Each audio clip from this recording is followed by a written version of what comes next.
At a moment when Europe hoped the worst was behind it, NATO's leadership has delivered one of its starkest warnings yet. Russia could strike a NATO member within the next 5 years.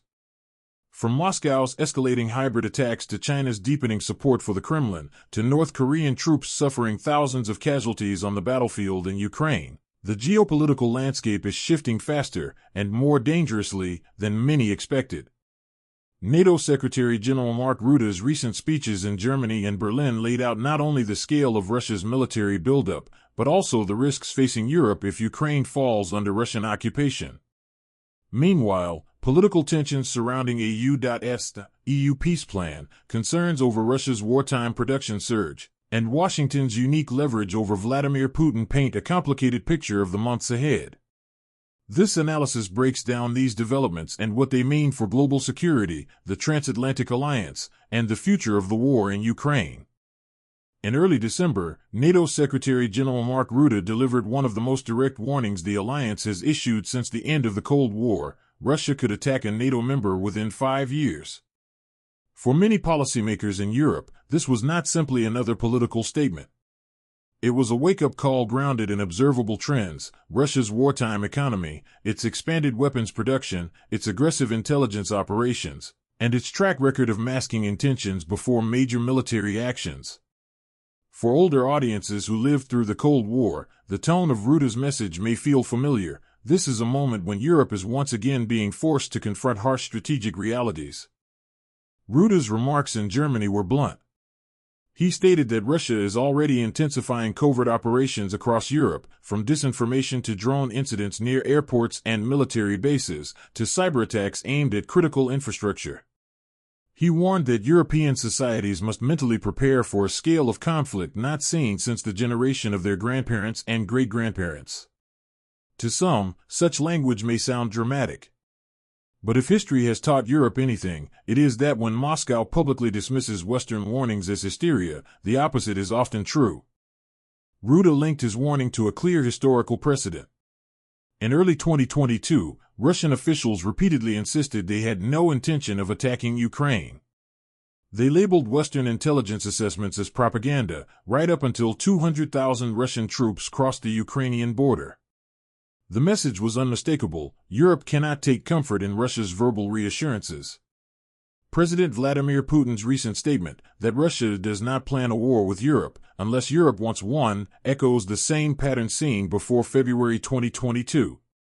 It presents peace as conditional while shifting blame to the West, even as Russia maintains a wartime industrial posture in the third year of its invasion. Behind the rhetoric lies an uncomfortable imbalance in military production.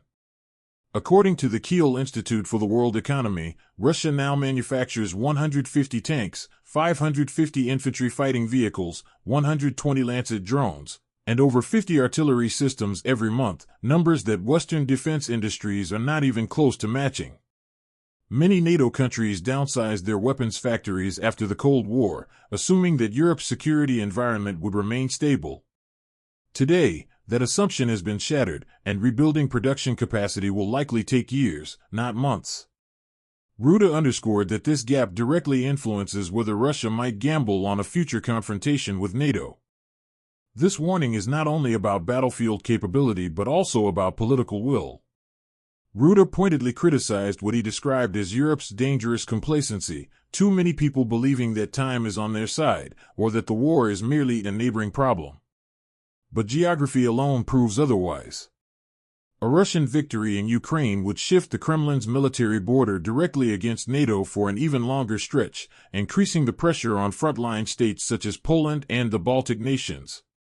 Rutte's vivid hypothetical, Ukraine falling under Russian occupation, was not fearmongering. It was an assessment of how much more vulnerable Europe would be if Kiev loses. At the center of his argument is a simple but consequential idea: supporting Ukraine is not charity, it is a strategic investment in Europe's own security. Every missile Ukraine intercepts is one less missile that might one day threaten Warsaw, Bucharest, or even Berlin. Every Russian unit pinned down in Donetsk is a unit that cannot be redeployed westward. For NATO, the front line of European defense currently runs through Ukrainian territory, whether Ukraine is a member of the alliance or not. While Europe debates its readiness, Russia has quietly built a wartime ecosystem sustained not only by its own industry but also by two powerful partners, China and North Korea.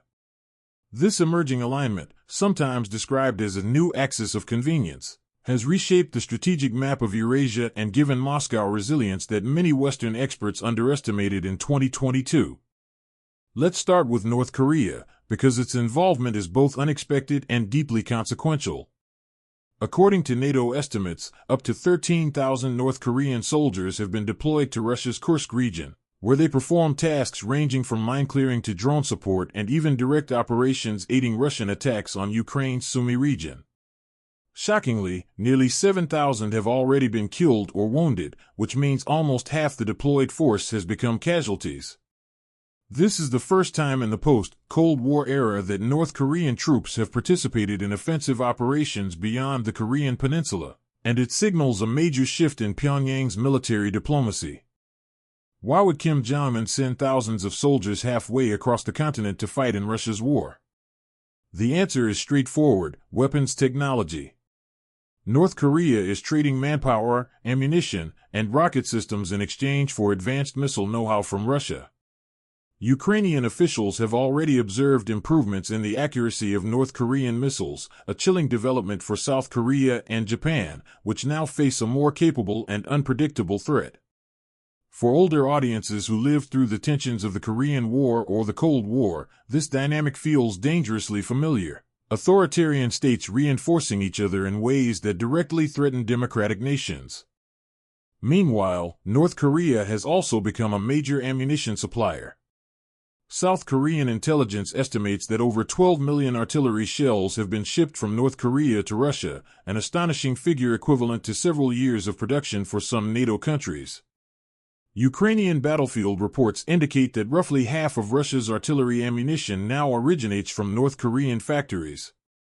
This supply chain has allowed Moscow to maintain relentless pressure along the front lines, especially during periods when Russia's own production was strained. Yet the partnership is not military alone.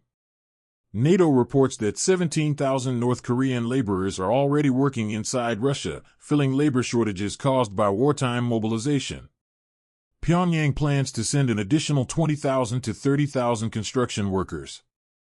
At the same time, Russia has been exporting more than 1 million barrels of oil to North Korea in 2024, far beyond the UN-sanctioned caps. In effect, Russia has become a lifeline for North Korea's economy and energy supply, while North Korea has become a lifeline for Russia's battlefield. If North Korea is the muscle in this relationship, then China is the bloodstream.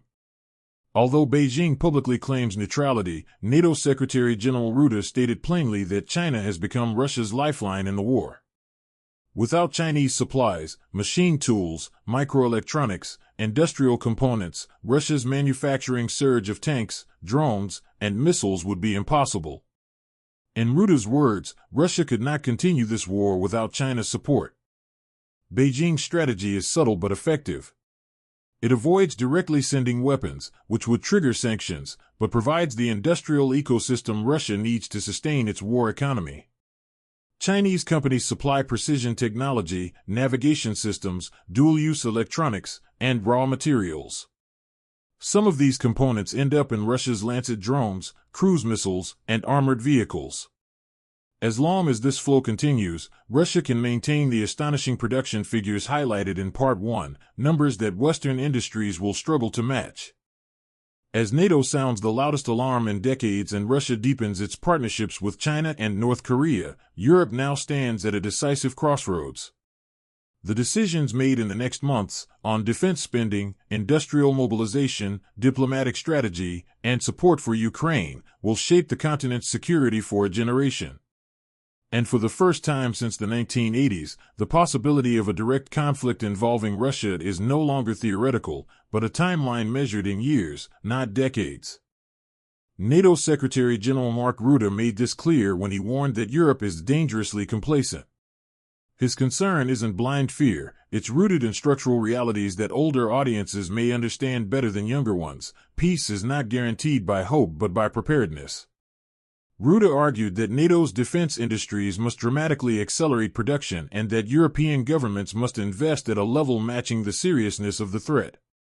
Many countries have already pledged increased defense spending under political pressure from President Donald Trump, whose message, controversial but effective, has pushed Europe to take more responsibility for its own security. Whether one agrees with Trump or not, his insistence has reshaped the strategic debate. Yet Europe faces a dilemma. Even with rising budgets, time is the rare resource it cannot manufacture. Russia's wartime economy has been operating non-stop for more than 3 years. Its factories work around the clock, supported by Chinese electronics, North Korean ammunition, and a mobilized workforce with few political constraints. In contrast, Western defense industries often struggle with bureaucracy, private sector bottlenecks, and supply chain dependencies that cannot be fixed overnight. This means NATO's challenge is not just financial, it is structural. Against this backdrop, diplomacy becomes a critical tool. Rutte's proposal to finalize a U.S. European peace framework as a test of Vladimir Putin's intentions reflects a strategic calculation. If the West is united around a clear plan, it forces Russia into a corner, either accept genuine negotiations or reveal that its real aim is continued expansion. But even this diplomatic push is shaped by political realities. President Trump has emphasized that he can end the bloodshed quickly and that he is the only leader capable of compelling Putin to negotiate.